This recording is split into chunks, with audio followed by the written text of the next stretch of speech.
SKT came into the semifinals of Worlds looking for revenge against G2 Esports after being defeated at the mid-season Invitational, but the LEC champions kept their undefeated streak in best-of-5s alive, eliminating the Korean Titans and advancing to their second consecutive international final.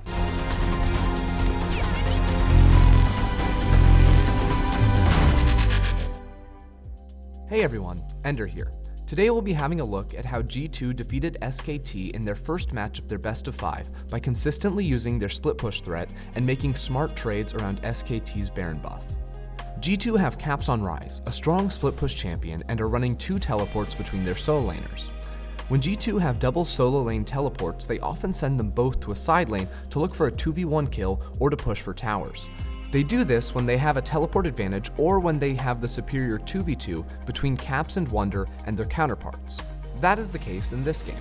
Between Wunder and Caps, who has an 1100 gold lead over Faker, they have the engage to look for a pick as well as the damage to take a favorable fight. They initially secure the inner tower. This is important because it now puts threat onto the inhibitor tower. SKT now realize that they can't effectively hold bot lane, so they decide to move towards the Baron. At this point, Wunder decides he hasn't had enough fun this game. He sees 4 members of SKT stacked on top of a ward while Perkz is trying to recall and Caps is running to bot, so he makes a play that can only be described as a normal Summoner's Rift experience and walks right into them to say hello. The negative gaming doesn't stop there either. He casts his ultimate far too short and loses his flash because of it. SKT want to fight now. Wunder has no ultimate and they know they get outscaled. They also just hit important power spikes, and most importantly, Caps, who has the lion's share of G2's gold, is in the bot lane and would be late to enter an eventual fight. What they don't respect is Ryze's Realm Warp. Caps expedites the push by teleporting his minions closer to the enemy turret. SKT are hesitant to hit the Baron. They are hoping to get a pick from G2 running to check Baron, but that won't happen with Rek'Sai's Tremor Sense and Prey Seeker, which makes it easy to scout, especially on red side where Jankos can sit behind the Baron wall. By the time SKT realize the mistake they've made, it's already too late. Caps has now taken the inhibitor tower to 15%. This means that Faker can't defend it on a future push. SKT know that the bot lane is a lost cause, so they start up the Baron, and they catch G2 at a bad time. Mickey is out of wards, and Wunder was spotted running to bot lane. SKT stack at the back of the pit to block Prey Seeker and deny vision. With no control wards on G2's inventory, it's impossible to steal the Baron. The trade is inhibitor for Baron. On paper, this looks like a positive one for SKT. They need to close this game out and don't have a great answer into G2 split push. With Baron minions, a solo SKT defender should be able to hold off any split push and the rest of the team should be able to force towers down. On the other hand, G2 are content with this trade, albeit not ideal. The ultimate goal of a Baron buff is to try and break the enemy base, and usually the first Baron is used to secure an inhibitor. G2 now have an inhibitor and feel confident with their scaling and side lane power. On top of that, Baron buff only lasts for 3.5 minutes, while an inhibitor takes 5 minutes to respawn.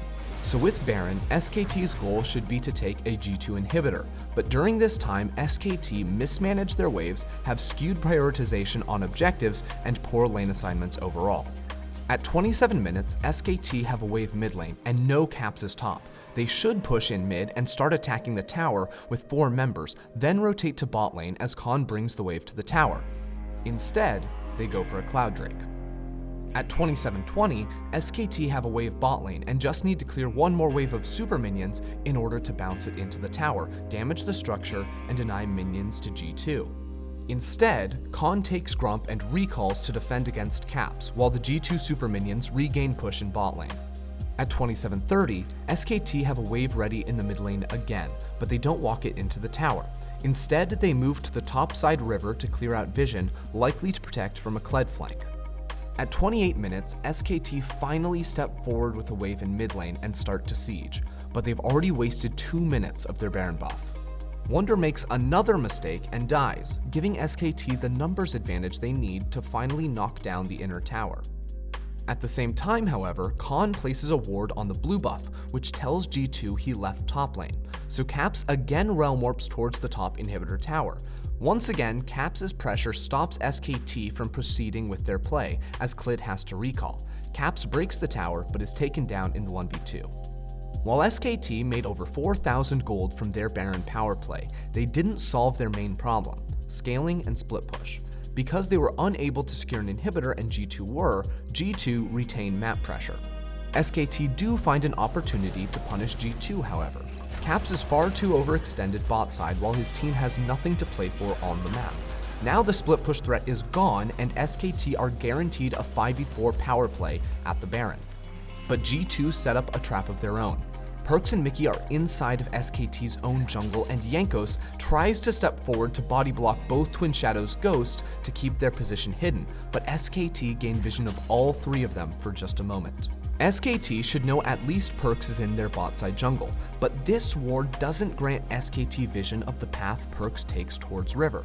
Faker then takes a poor path after delaying to clear a control ward, a recurring problem throughout this series. As SKT use Khan's TP flank to kick off the teamfight, Faker is exposed and G2 aren't fooled by his fake alligator skin. This nullifies SKT's advantage and their best chance at the Baron. With both mid laners respawning, SKT know that they are fighting the clock as Caps pushes towards their base with 2 exposed inhibitors. They only have 1 teleport to the 2 of G2, so they can't stop him, nor can they commit multiple members to chase Caps down for a kill again since Baron is up.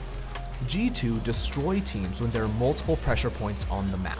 They force them into taking one of 2 bad choices, and in this case, SKT's choice is to rush the Baron. Unfortunately for SKT, it's too late. Faker's Pop Blossom only catches Wonder and Caps teleports in with a 4-item rise. Perkz quickly reacts with a QSS flash to stay alive, leaving SKT with nowhere to run from Mickey's Rakan. G2 sprint towards bot lane where Caps Realm Orbs one last time to deliver minions into the SKT base and victory to G2 in the opening game of this series. G2 would take the series 3-1 and earn their spot in the 2019 World Final, where they will take on FunPlus Phoenix to see who will hoist the Summoners Cup.